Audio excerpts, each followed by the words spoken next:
नमस्ते मैत्रिणींनो, नवीन व्हिडिओमध्ये तुमचं सर्वांचं स्वागत आहे. मैत्रिणींनो, वाढलेलं वजन कमी करण्यासाठी व्यायाम करावा लागतो आणि व्यायाम करण्यासाठी बरेच अशा मैत्रिणी आहेत की त्या सांगतात की आम्हाला वेळ मिळत नाही किंवा घरात एकटं व्यायाम करायला कंटाळा येतो. बरोबर आहे.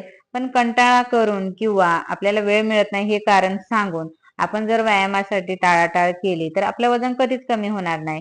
त्यानंतर आपल्याला अनेक जे छोटे छोटे आजार आहे, बीपी, शुगर, थायरॉइड, पीसीओडी असे आजार हळूहळू जडत चालतात. त्याच्यासाठी रोज व्यायाम करणं फार महत्वाचं आहे. तर मैत्रिणींनो, मी ज्या ह्या व्हिडिओमध्ये पोट, मांड्या, शिरच्या भागाची आणि कमरेची चरबी कमी करण्यासाठी जे व्यायाम करते ते तुम्ही घरी नक्की करा. आणि त्याचं जे काउंटिंग आहे ना, ते तुम्हाला जशी जशी सवय होईल तशी काउंटिंग तुम्ही हळूहळू वाढवा. पण हे व्यायाम तुम्ही रोजच्या रोज करा. किमान 1 तास तरी व्यायाम करा.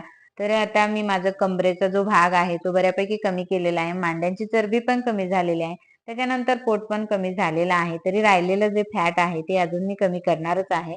तर असे जे व्हिडिओ आहेत व्यायामाचे वगैरे मी ते अपलोड करतेच. तर तुम्हाला नक्कीच मदत होणार आहे ह्या व्हिडिओची. तर तुम्ही हे व्यायाम घरी नक्की करा आणि तुमचं जे वाढलेलं वजन आहे किंवा वाढलेलं पोट, मांड्या, शिट्या भागाची जी चरबी आहे ती कमी करा. आणि हा व्हिडिओ तुमच्या मैत्रिणींना शेअर करायला विसरू नका. चॅनलवर नवीन असाल तर चॅनलला सबस्क्राईब नक्की करून ठेवा. म्हणजे तुमचं जे वजन आहे ते कमी करण्यासाठी माझे हे व्हिडिओ नक्कीच तुम्हाला मदत करणार आहे.